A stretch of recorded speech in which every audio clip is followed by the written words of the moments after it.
This video contains minor spoilers for Dungeons & Dragons Honor Among Thieves. Proceed with caution. The new Dungeons & Dragons movie, Honor Among Thieves. This is going to be essentially my unscripted thoughts about the movie, what I thought about it, if I would recommend it, all that good stuff. So laying it bare on the table right now, I really like this movie. I think this is a lot of fun. I'm saying this mostly as a Dungeons & Dragons fan, but I think even if you aren't a Dungeons & Dragons fan, this is just a really good adventure heist flick. Honestly, going into this movie, I thought it was either going to be really bad or not good, but hey, I enjoy it as a D&D fan. No, you do not have to be a D&D fan in order to even like this movie. It's great as a Dungeons & Dragons movie for Dungeons & Dragons fans, but it also works really well as a fantasy movie, an adventure movie, and even a heist movie. There's a heist that happens kind of in the last third of this movie that has a lot of working parts to it. Things end up going awry. They have to kind of work around it, try to find different plans in order to make sure that they get to that end goal no matter what. And I think that ends up being one of the more enjoyable aspects of this movie. Just the ingenuity that kind of happens with this plan, with just the dynamic aspects of this entire plot. If something ends up going wrong, they don't just give up. They have to find ways around it, and I think that's actually really interesting. Chris Pine was definitely the shining star of this movie, I will say. He really just brings a charisma and a charm to this movie that is undeniable. There's a reason why they ended up casting him as the Bard. He does a great job at it. I think he also brings a lot of heart to this movie. He's essentially the center. I guess he's the main character of this movie, even though I think all the other characters of this entourage have their own moments and their own character arcs that they're also kind of building towards.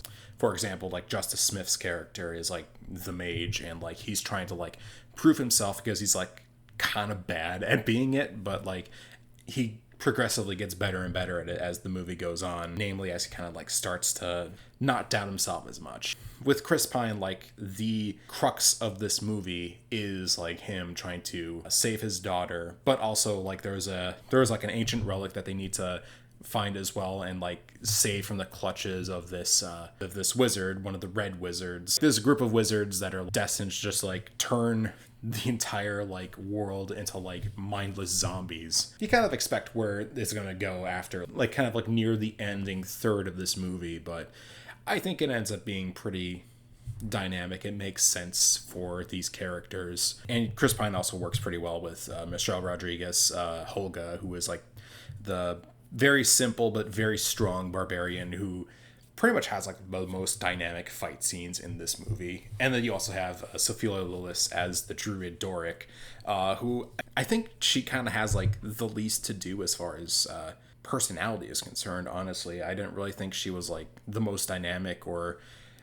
super interesting of characters, admittedly. I think she has some really good action scenes as well too. There's a chase sequence that happens kind of near the beginning of the movie, essentially where she is first introduced, and that I think is extremely dynamic, really cool.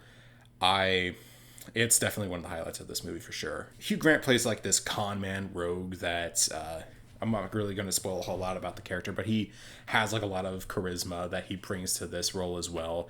And then there's I'm probably going to pronounce this name wrong, but Regé-Jean Page plays a paladin who is the joke of this character is that he's essentially the DMPC who was just the best at everything and is essentially leading them through this dungeon, and it's just seeing how great he is at pretty much everything. I think I kind of got a laugh out of me. It's actually kind of a funny movie, all things considered. There's a lot of good jokes in this movie. It's very light on its feet, even despite some of those heavier moments that you do get sparsed out throughout the movie. But yeah, it really just doesn't let up on the jokes, and I think this movie actually has plenty of good jokes in it. The highlight is definitely there's a scene involving an illusion. I'm not going to spoil too much about it, but that got a genuine laugh out of me. I really loved it. As far as actual complaints of this movie, I don't really have a whole lot. I do think there's some pacing issues kind of near the middle section involving the dungeon and the Underdark. I think has a few moments that kind of slow down the pace a little bit. Some of the exposition scenes are also kind of drag a little bit too. I think the main villain of this movie is not really super dynamic as a character. She definitely has like her time in the spotlight, but she's very much like a background character until like the final act of this movie, which I think is a little bit on the disappointing side. But it is cool seeing like some of her magic being used pretty much throughout this entire movie, and seeing that she can be a very credible threat when it comes to it. This one's probably a little bit nitpicky, but there's not really a whole lot of blood in this movie, and like I'm not expecting there to be like any blood in any movie at all, especially if it's like it's PG-13. I get it, but like there's straight up a moment where a knight just gets like their head cut off and there's like nothing, which I think is a little bit immersion breaking, but again, I realize that is like the biggest nitpick ever.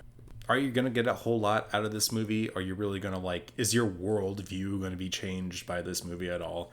No, it's not really one of those movies. It is a popcorn flick through and through, and it does like a fantastic job at it. It does a good job at being a heist movie, an action movie, and a fantasy movie. Something I also really like about this movie are the practical effects. A lot of movies nowadays, especially with like Marvel movies, they're very over reliant on CGI to the point where there's like not really any sets anymore. There's just like, it's like a bunch of green screens and a lot of CGI. It just doesn't really feel like very immersive. And like, yes, there is CGI in this movie. You can't really get all the cool spells from this movie that you really, without like some CGI thrown in as well. But like, I do appreciate how there are some practical effects, how there's like actual like puppets for stuff like Dragonborn. There's like a big old fish that's in one of the scenes that, yeah, there's like a big old fish that kind of like is one of those scenes that's like a puppet, and I think is really cool. Not all the puppets really look all that great, admittedly. It feels a little bit on the 80s like fantasy Jim Henson field, where it's like it's charming, but it's not necessarily like super realistic.